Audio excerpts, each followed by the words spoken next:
friends, welcome to my channel Blossoms with Priyaram. பையன் கேட்டா எப்ப பாரு குழம்பு ரசம் கார குழம்பு இதே பண்ணிட்டு இருக்கேன்னு சரி டிஃப்ரெண்டா செய்யலாமேன்னு திருநெல்வேலி சொதி குழம்பு தான் இன்னைக்கு பண்ணலாம் அப்படின்னு நினைச்சிட்டு இருக்கேன். அதை மாப்பிள சொதி அப்படின்னு சொல்லுவாங்க திருநெல்வேலியில. வாங்க நம்ம இன்னைக்கு சொதி குழம்புக்கு தேவையான பொருட்களை பார்க்கலாம். பாருங்க, அதுக்கு மெயின் வந்து தேங்காய் பால் தான். ஒரு தேங்காயில வந்து 2 பேர் சாப்பிடலாம்னு அங்க கணக்கு சொல்லுவாங்க. அது மாதிரி நம்ம எவ்வளவு மெம்பர்ஸோ அந்த அளவுக்கு நம்ம தேங்காய் பால் எடுத்துக்கணும்.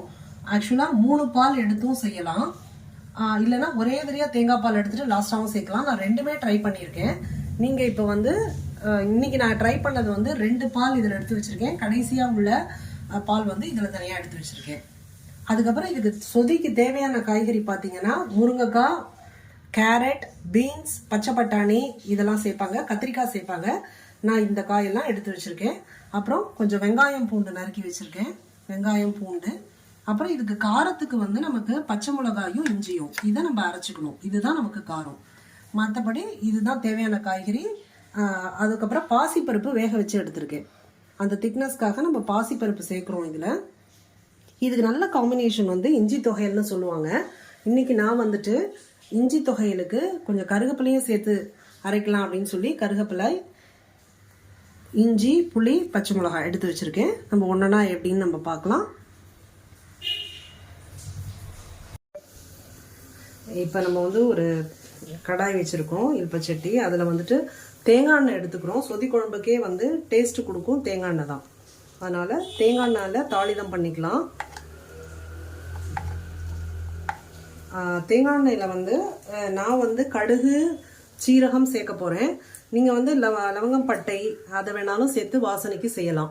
நான் இன்னைக்கு அதை சேர்க்கல, நீங்கள் வந்து உங்கள் ஆப்ஷன் தான் அது. ஸோ இப்போ நம்ம கடுகு போட்டுக்கலாம். கடுகு, கொஞ்சம் சீரகம், ஒரே ஒரு காஞ்ச மிளகாய், கொஞ்சம் கருவேப்பிலை,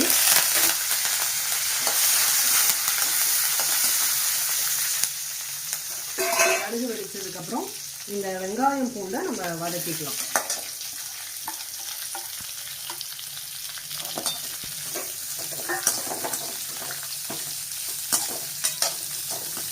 சின்ன வெங்காயம் சேர்த்தீங்கன்னாலும் டேஸ்ட் ரொம்ப நல்லா இருக்கும். நான் இன்னைக்கு பெரிய வெங்காயம் தான் போட்டிருக்கேன். சின்ன வெங்காயம் வேணாலும் சேர்த்துக்கோங்க. புளிப்புக்கு வந்து இதில் நமக்கு தக்காளி பழம், புளி எதுவுமே சேர்க்க போகிறது கிடையாது. அதுக்கு பதிலாக வந்து நம்ம கடைசியாக ஃபைனலாக எல்லாம் முடிச்சதுக்கப்புறம் லெமனை நம்ம புழிஞ்சு விட போகிறோம். ஸ்டெப் பை ஸ்டெப்பாக நம்ம எப்படின்னு பார்க்கலாம். இப்போ இது வதங்கட்டும். பாருங்கள், வெங்காயம் நல்லா வதங்கிடுச்சு.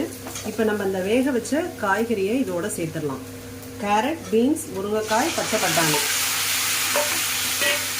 இந்த காய்கறியை சேர்க்குறோம். சேர்த்துட்டு மஞ்சள் கொஞ்சோன்னு போட்டுக்கலாம். தேவையான அளவு உப்பு சேர்த்துக்கலாம்.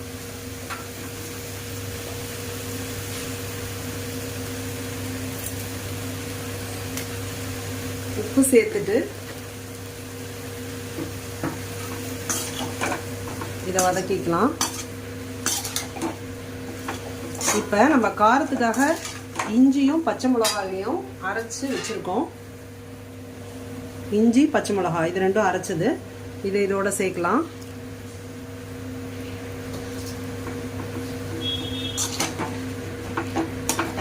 சேர்த்துட்டு இந்த 3ஆவதா ஒரு பால் எடுத்து வச்சிருக்கேன்னு சொன்னேன் இல்லையா, ஃபர்ஸ்ட் 2 பாலும் சேர்த்து ஒன்று எடுத்துருக்கோம். இது 3ஆவதா உள்ளது. இது வந்து கொஞ்சம் நல்லா நீர்க்க இருக்கும். அதை இதில் நம்ம சேர்க்கலாம். இப்போ அதுலேயே அது கொஞ்சம் கொதிக்கட்டும். இது எல்லாம் அப்போ தான் சேரும். காய்கறி, அப்புறம் காரம், உப்பு இதெல்லாம் இப்போ தான் சேரும். இது கொஞ்சம் நாள் கொதிக்கட்டும், நம்ம பார்க்கலாம். அதுக்குள்ளே நம்ம வந்து தொகையலுக்கு நம்ம அரைச்சிட்டு வந்துடலாம். தொகையலுக்கு இப்போ என்னென்ன வதக்க போகிறேன் அப்படின்னாக்க, கொஞ்சம் உளுத்தம்பருப்பு, வத்த மிளகா 1, ஒரு பச்சை மிளகா, கொஞ்சம் இஞ்சி, கருகப்பிலை இது எல்லாத்தையும் நல்லா வதக்கிட்டு கொஞ்சோண்டு தேங்காய் வச்சு உப்பு சேர்த்து நம்ம அரைச்சி எடுத்துக்க போகிறோம். அதுதான் நம்மளோட தொகையல். பார்க்கலாம். இப்போ பாருங்கள், ஒரு கடாயில் வந்து எண்ணெய் காஞ்சிருச்சு. இப்போ வந்து தொகையல் நம்ம செய்ய போகிறோம். இஞ்சி தொகையல்னு சொல்லுவாங்க. இஞ்சி தொகையில் நான் கொஞ்சம் கருவேப்பிலையும் சேர்த்து அரைக்கிறேன். இன்றைக்கி என்னென்ன சேர்க்கலான்னு பார்க்கலாம். உளுத்தம்பருப்பு எடுத்துக்கிறோம். அதுக்கப்புறம் ஒரு வத்த மிளகாய்,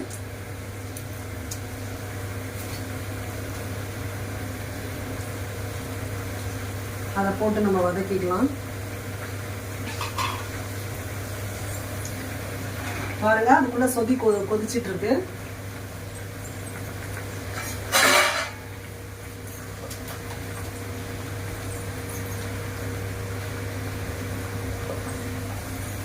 பச்சை மிளகாய் சேர்க்கலாம். இஞ்சி, பச்சை மிளகாய், ஒரு வத்த மிளகாய் காரத்துக்கு நம்ம சேர்க்குறோம். வதங்கட்டும். பாருங்க, இப்போ உளுத்தம்பருப்பு செவந்துருச்சு. இப்போ இந்த கருவேப்பிலையும் போட்டு வதக்கிக்கலாம்.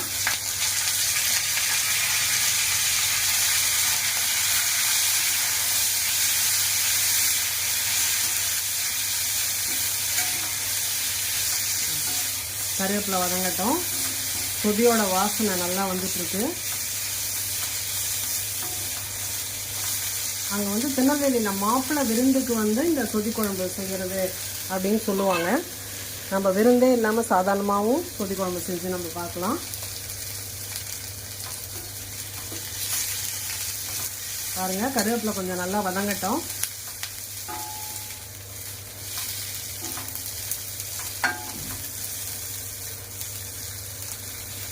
தேங்காய் பால் ஹெவி அப்படின்றதுனால தான் நம்ம இந்த இஞ்சி தொகையல் வந்து தொட்டுக்கிறோம்.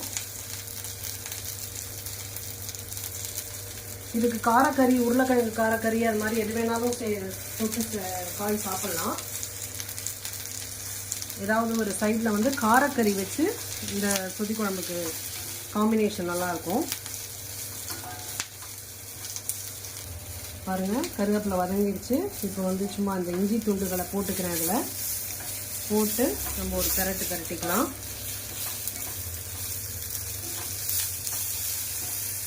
இதை வதக்கிட்டு கொஞ்சம் புளி சேர்க்குறேன். உப்பு சேர்த்துக்கலாம். தேவையான அளவு உப்பு.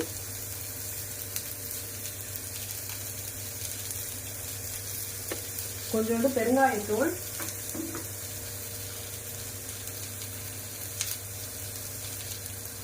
வெங்காயத்தூள் சேர்த்துட்டோம். அவ்வளோதாங்க, தொகைகளுக்கு எல்லாம் ரெடி ஆயிடுச்சு. இஞ்சி போட்டு ரொம்ப வதக்க தேவையில்லை. ஆஃப் பண்ணிவிட்டு நான் எதை அரைக்க போகிறேனோ கொஞ்சம் தேங்காய் துண்டு வச்சு அரைக்க போகிறேன். அதனால் அதை ஜஸ்ட் மேலாக நான் போட்டுக்கிறேன்.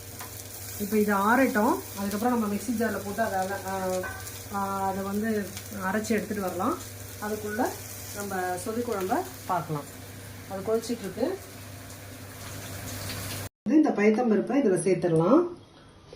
இப்போ பாருங்கள், இது கொதிச்சிருக்கு. இதில் இப்போ இந்த பயத்தம்பருப்பை நம்ம சேர்க்குறோம். அவ்வளோதான். இப்போ நம்ம கிளறி விடலாம்.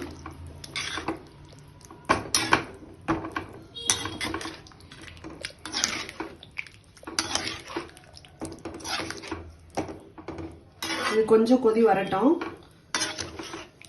எல்லாம் ஒன்று சேரணும். இதெல்லாம் ஒன்று சேர்ந்ததுக்கப்புறம் இப்போ நம்ம இதுக்கப்புறம் இந்த முதப்பாலை நம்ம சேர்த்துடலாம். இது வந்து தேங்காவை நல்லா அரைச்சு நம்ம வடிகட்டி வச்சிருக்கோம். இந்த முதப்பால் இதை சேர்த்து எல்லாம் ஒன்று சேர சிம்மில் வச்சு கொதிக்க விடுவோம். ரொம்ப பெரிய ஃப்ளேம் வைக்கக்கூடாது. கொஞ்சம் சிம்மில் வச்சு நம்ம கொதிக்க விடணும்.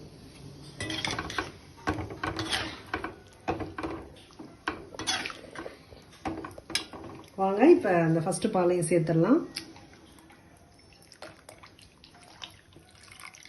தேங்காய் பால் சேர்த்தாச்சு. இப்போ எல்லாத்தையும் நம்ம ஒன்றா நல்லா கலந்து கொடுக்கலாம்.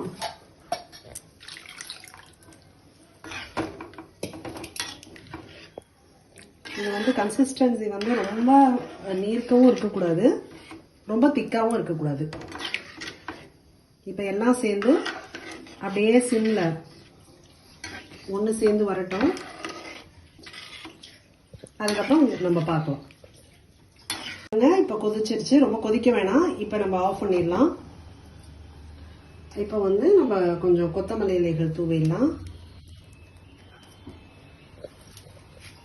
இதுக்கப்புறம் இது கொஞ்சம் ஆறுனதுக்கு அப்புறம் நம்ம இதுல வந்து ஒரு மூடி லெமன், இது வந்து பெரிய மூடியா இருக்கு. இங்க பாருங்க, பெரிய பழமா இருக்கிறதுனால நான் ஒரு மூடி புழியிறேன்.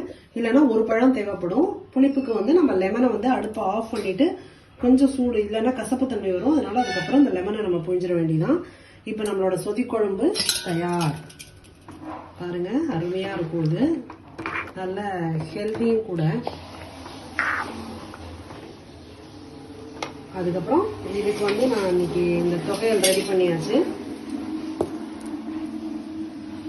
இஞ்சி கருவேப்பிலை அரைச்ச தொகையல், அதுக்கப்புறம் வத்தல் பொரிச்சு வச்சிருக்கேன். இதுதாங்க இன்னைக்கு நம்ம வீட்டில் சமையல். ஸோ நீங்களும் இந்த சொதிக்குழம்பை ட்ரை பண்ணி பாருங்க. இப்போ நம்ம இதை வேற பாத்திரத்துக்கு மாற்றிடலாம். இப்போ வந்து லெமன் புழிஞ்சாச்சு இதில். ஸோ சொதி ரெடி, சொதி தொகையல் வத்தல் ரெடி. இதுக்கு ஏதாவது கார பொரியல் செஞ்சும் நீங்கள் தொட்டுக்கலாம். பாருங்க, இதை நீங்கள் ட்ரை பண்ணி பாருங்க. ட்ரை பண்ணி பார்த்து எனக்கு கமெண்ட் பண்ணுங்க, சப்ஸ்கிரைப் பண்ணுங்க. நம்ம இன்னொரு வீடியோவில் சந்திக்கலாம். பாய்.